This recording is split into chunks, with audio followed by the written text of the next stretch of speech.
Guys welcome back. आज के इस वीडियो में हम कई सारे मेथड्स के बारे में देखेंगे जो कि हमारे लिस्ट में रह गया है, और हम लिस्ट के बारे में एक और अच्छी चीज़ जानेंगे कि लिस्ट का क्या यूज़ होता है। तो हम सबसे पहले शुरू करते हैं लेक्चर को पाइथन इंटरेक्टिव शेल से लिस्ट को और एक्सप्लोर करते हुए। तो हम सबसे पहले इंटरेक्टिव शेल में जाते हैं। इंटरेक्टिव शेल में जाने के लिए पाइथन लिख रहा हूँ मैं, सॉरी। ओके, अब हम इंटरेक्टिव शेल में आ चुके हैं, और इंटरेक्टिव शेल में आने के बाद हम dir कमांड को यूज़ करते हैं और लिस्ट को एक्सप्लोर करते हैं कि लिस्ट में हमारा कौन कौन सा मेथड बच गया। ओके, तो ये देखिए हमारे लिस्ट में कई सारे मेथड्स हैं और इसमें से कई सारे हमने कवर कर चुके हैं, और जो बचे हैं वो मैं आज कवर करने वाला हूँ। और यहाँ पे आप और एक चीज़ ध्यान दे रहे होंगे। आप क्या ध्यान दे रहे हो, ये जो dir कमांड है ये भी जितने भी आउटपुट आपको दे रहा है ये सिर्फ और सिर्फ एक लिस्ट है, और लिस्ट के अंदर कई सारे आइटम प्रेजेंट है स्ट्रिंग के। तो ये भी देखने वाली बात है। रियल वर्ल्ड में लिस्ट बहुत ज़्यादा यूज़ होता है, और आगे जो डेटा टाइप्स पढ़ेंगे, डिक्शनरी, टुपल्स और सेट्स, ये सारे भी डेटा एनालिसिस, डेटा साइंटिस्ट, ये सारे लोग यही सब चीज़ों से काम करते। और डेटा एनालिसिस वगैरह के लिए पाइथन के लिए बहुत सारे मॉड्यूल्स हैं, पांडास वगैरह। मैं आपको रिकमेंड करूंगा कि आप इस पाइथन के प्लेलिस्ट को पूरा कवर करने के बाद सबसे पहले पांडास पढ़ें। तो आप यहाँ देख सकते हैं कि हमारे यहाँ पे लिस्ट में प्रेजेंट है आइटम, और आइटम जितना भी प्रेजेंट है ये सारे मेथड्स हैं, और मेथड्स में कई सारे मेथड्स अपने रह गए हैं, तो आज मैं उसी को कवर करूँगा। तो सबसे पहले हम कवर करेंगे काउंट मेथड को। काउंट मेथड क्या काम आता है? अगर मैं एक नाम का लिस्ट बनाऊं और लिस्ट में मैं 1, 2, 3, 4, 5, 6, 7 और फिर मैं 1, 2 करूं, 3 करूं, तो अब हमारे पास एक लिस्ट तैयार है और मैं उसे प्रिंट करवा सकता हूं, प्रिंट नम। अब मैं इसे सेव करके अगर रन किया, इसे मैं एग्जिट करता हूं और मैं इसे क्लियर करता हूं, तो ये देखिए हमारे पास एक लिस्ट तैयार है नम नाम की, और हम उसे प्रिंट भी करवा चुके हैं। पर अगर हमें काउंट करना है कि हमें हमारे ये 1 कितने बार आया है लिस्ट में, तो हम उसके लिए काउंट मेथड को यूज़ कर सकते हैं। हम सिंपली लिखेंगे नम डॉट काउंट। काउंट के बाद ये पैरेंथेसिस में हम वो चीज़ लिखेंगे जिसे हमें काउंट करनी है। तो हमें यहाँ पे 1 को काउंट करनी है, तो हम यहाँ पे 1 को प्रिंट किए, और ये देखिए, सॉरी मैंने यहाँ पे प्रिंट नहीं करवाया, प्रिंट। तो ये देखिए हमारे पास 1 2 बार प्रेजेंट है यहाँ पे, एक बार यहाँ पे प्रेजेंट है और एक बार यहाँ पे प्रेजेंट है। और अगर हमारे पास 1 1 2 से ज़्यादा हो, जैसे 1, 1, 1, 1, अब हम अगर 1 को प्रिंट कराए कि 1 कितने बार है, तो हमारे पास क्या आएगी, ये देखिए हमारे पास 6 बार 1 प्रेजेंट है। अब हम क्या करते हैं, हम कोई ऐसा नंबर यहाँ डालते हैं जो कि इस लिस्ट में है ही नहीं। अगर जो कि ये लिस्ट में है ही नहीं, अगर मैं ऐसा कुछ नंबर डालूँ, अगर मैं यहाँ डालूँ हर्ष इस लिस्ट में है ही नहीं, तो अब अगर मैं इसे सेव करके रन करूँ तो आप सोचिए क्या आंसर आएगी। यहाँ पे आंसर 0 आई है, यहाँ पे एरर नहीं आया है, यहाँ पे आंसर 0 आया है। तो ये खास बात है काउंट मेथड का कि ये हमें एरर नहीं देता, ये हमें 0 प्रोवाइड कर देता है जो कि आंसर नहीं रहता। तो ये था काउंट मेथड, आपको समझ में आया होगा। अब हम बात करते हैं इंडेक्स मेथड के बारे में। तो सबसे पहले हम इंडेक्स मेथड को इंटरेक्टिव शेल में जाके एक्सप्लोर करते हैं कि हमारा इंडेक्स मेथड क्या है। तो हम उसके लिए पाइथन लिखते हैं। यहाँ पे पाइथन लिखने के बाद हम यहाँ पे हेल्प कमांड को यूज़ करके लिस्ट का जो एक मेथड है जिसका नाम है इंडेक्स, वो मेथड काम क्या करता है। तो हेल्प कमांड हमें बताया है कि इंडेक्स सबसे पहले एक वैल्यू लेता है और स्टार्ट आर्ग्यूमेंट लेता है और स्टॉप आर्ग्यूमेंट लेता है, और उसके बाद इंडेक्स क्या बताता है, index return the first index of the value. अगर हमें यहाँ पे अगर 1 का इंडेक्स जानना हो तो 1 का इंडेक्स हम कैसे जान सकते हैं? या तो हम मैनुअली यहाँ पे काउंट कर सकते हैं 0th इंडेक्स में, पर अगर हमारा लिस्ट बहुत ज़्यादा बड़ा है तो हम उसे कैसे काउंट कर सकते हैं? हम उसे सिंपली इंडेक्स मेथड को यूज़ करके काउंट कर सकते हैं। जैसे मैंने प्रिंट किया, प्रिंट नम डॉट इंडेक्स, और इंडेक्स में हम वो लिखेंगे जिसका हमें इंडेक्स काउंट करना है, जिसका हमें इंडेक्स जानना है। तो हम यहाँ पे 1 लिखें, और अगर हम सेव करके इसे रन किए और मैं इसे एग्जिट करता हूँ,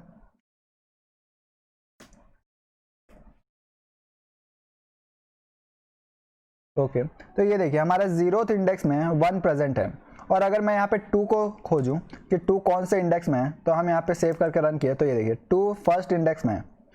पर अगर मुझे ये वाला 2 को नहीं जानना है, हमें जानना है ये वाले 2 को, तो इसके लिए हम क्या कर सकते हैं कि हमारा इंडेक्स मेथड यहाँ पे 2 आर्ग्यूमेंट और लेता है, स्टार्ट और एंड आर्ग्यूमेंट। तो स्टार्ट आर्ग्यूमेंट क्या होता है, हमें यहाँ कॉमा करके अगर लिखे कि हमें इस इंडेक्स के बाद से चेक करना स्टार्ट करना है, अगर हमें 1 इंडेक्स के बाद चेक करना है तो हम यहाँ पे लिखे 2,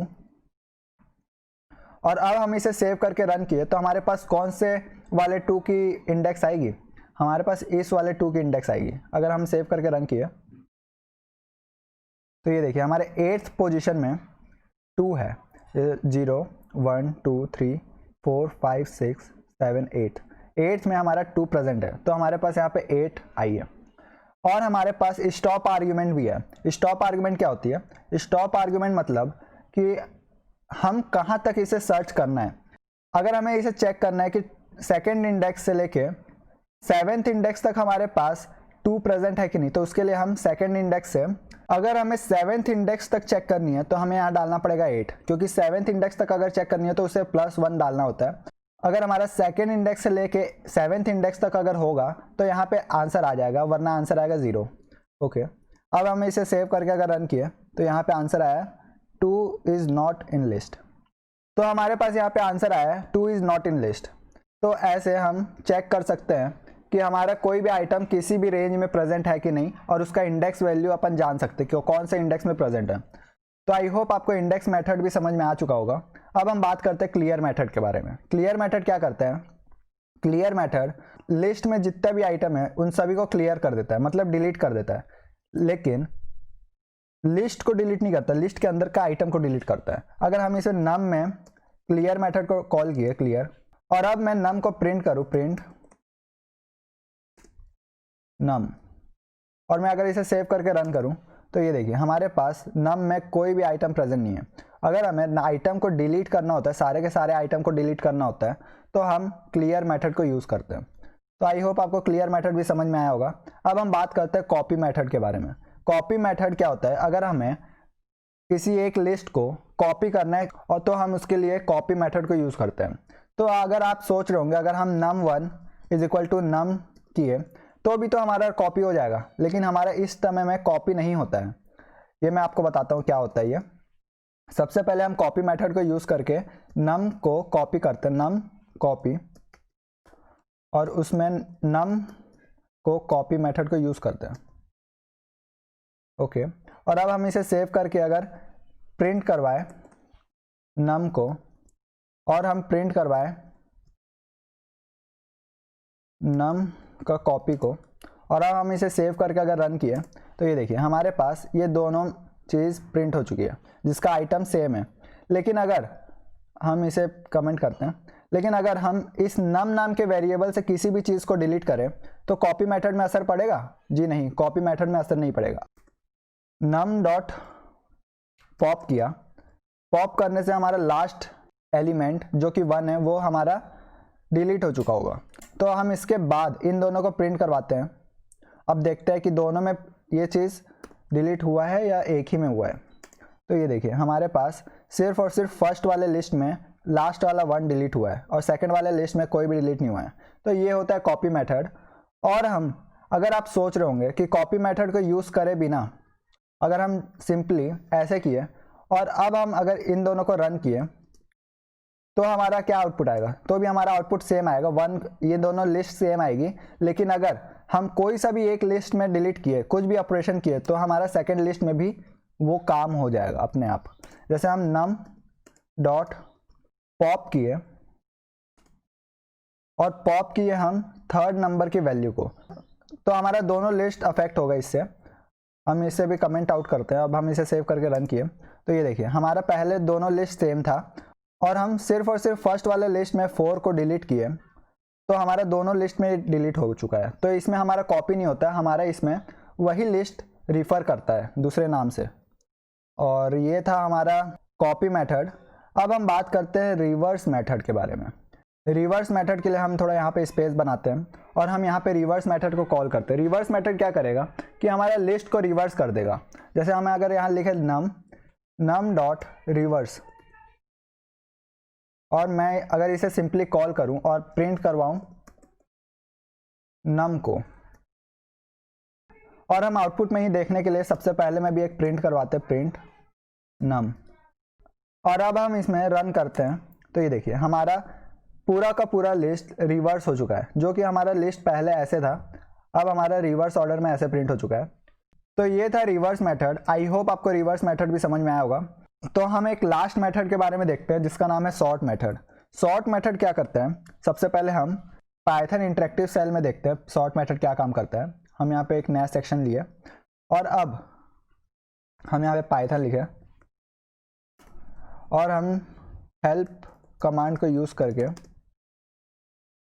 देखें कि लिस्ट का सॉर्ट मेथड क्या करता है।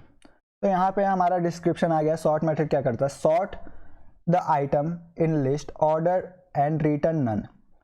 इसका मतलब हमारे लिस्ट में जो भी आइटम प्रेजेंट होगा उसको हमारा असेंडिंग ऑर्डर में सॉर्ट कर देगा सॉर्ट मेथड।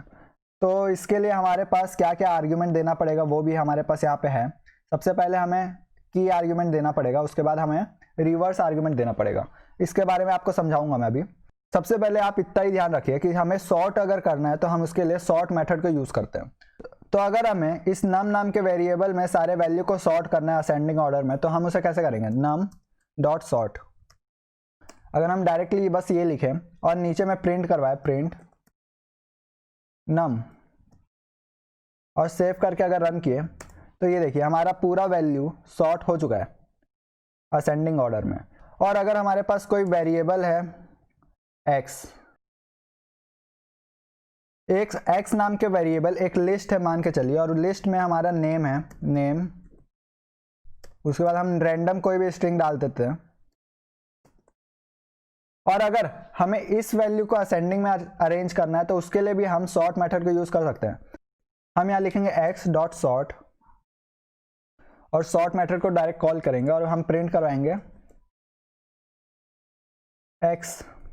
और अब हम इसे सेव करके अगर रन किए तो ये देखिए हमारा ये वाला लिस्ट भी असेंडिंग ऑर्डर में सॉर्ट हो चुका है। सबसे पहले डी वाला आइटम है, उसके बाद एन, उसके बाद एस। तो ये था सॉर्ट मेथड। सॉर्ट मेथड को आप किसी भी टाइप का डाटा में कॉल कर सकते हैं। तो हमारा यहाँ पे लिस्ट का स्पेसिफिक जितने भी मेथड्स थे वो सारे मेथड्स मैंने कवर कर लिया है। अब हम लास्ट बात करते हैं सॉर्टेड फंक्शन के बारे में। सॉर्टेड फंक्शन पाइथन में इनबिल्ट है, वो हम किसी भी चीज़ में यूज़ कर सकते हैं। हम चाहे तो लिस्ट में यूज़ करेंगे, हम ट्यूपल में यूज़ करेंगे, हम चाहे किसी में भी यूज़ कर सकते सॉर्टेड फंक्शन को। तो हम सॉर्टेड फंक्शन को यूज़ करते हैं। सॉर्टेड फंक्शन क्या करेगा, सॉर्टेड फंक्शन भी हमारे जो भी आइटम है उसको सॉर्ट करता है, लेकिन वो एक्चुअली में सॉर्ट नहीं करता। हम उसे प्रिंट बस करवा सकते हैं सॉर्ट किया हुआ, लेकिन हमारा एक्चुअली में वो सॉर्ट नहीं होगा। अगर हम प्रिंट करवाए प्रिंट में हम लिखे सॉर्टेड, सॉर्टेड में हम डालें नम, और अब हम अगर इसे प्रिंट करवाए तो ये देखिए हमारा प्रिंट तो हो गया सॉर्टेड वे में, लेकिन अगर हम यहाँ पे नीचे में वापस से लिखे प्रिंट नम तो अब हमारे पास क्या आउटपुट आएगा देखिए। तो सबसे पहला वाला लिस्ट है सॉर्टेड फॉर्म में, जो कि हमारा फंक्शन परफॉर्म किया है सॉर्ट फंक्शन, और उसके बाद हमारा ओरिजिनल लिस्ट आ चुका है जो कि हमारा ओरिजिनल है, ये हमें चेंज नहीं किया है। ये सॉर्टेड फंक्शन ये हमारा लिस्ट में चेंजेस नहीं करता है। तो ये था सॉर्टेड फंक्शन। और मैं इस सॉर्ट फंक्शन में एक बात बताना रह गया मेरा, मैं इसे अनकमेंट करता हूँ और मैं ये बताना चाहता हूँ कि अभी तक तो हम यहाँ पे किसी भी चीज़ को सॉर्ट करते थे असेंडिंग ऑर्डर में, लेकिन अगर हमें किसी भी चीज़ को डिसेंडिंग ऑर्डर में सॉर्ट करना है तो हम उसे कैसे करेंगे। हम उसके लिए यहाँ पे देखें, यहाँ पे एक रिवर्स नाम का आर्ग्यूमेंट है और वो बाय डिफ़ॉल्ट है फॉल्स। अगर हम इसे ट्रू किए डिसेंडिंग ऑर्डर में प्रिंट होगा कोई भी चीज़। तो अगर हम यहाँ पे सॉर्ट मेथड में reverse is equal to false किए और अब हम इसे सेव करके रन किए तो ये देखिए हमारे पास पहले तो असेंडिंग ऑर्डर में प्रिंट हो चुका है, पर अगर हमें डिसेंडिंग ऑर्डर में करना है तो हमें यहाँ पे ट्रू करना होगा। तो ये देखिए हमारे पास डिसेंडिंग ऑर्डर में अब प्रिंट हो चुका है। तो ये था कि हम कैसे सारे फंक्शन को यूज़ करते हैं और वो भी यहाँ एक्सप्लोर करके। और मैं ये बताना चाहता हूँ कि यहाँ पे ये सारे चीज़ जो है ये बाय डिफ़ॉल्ट है, मतलब डिफ़ॉल्ट पैरामीटर है, और हमें अगर इसे चेंज करना होता है तो हम उसे इस तरीके से चेंज करते हैं। तो आई होप आपको ये वीडियो क्लियर हुई होगी। Thank you for watching this video and please like my video and subscribe to my channel for more quality content.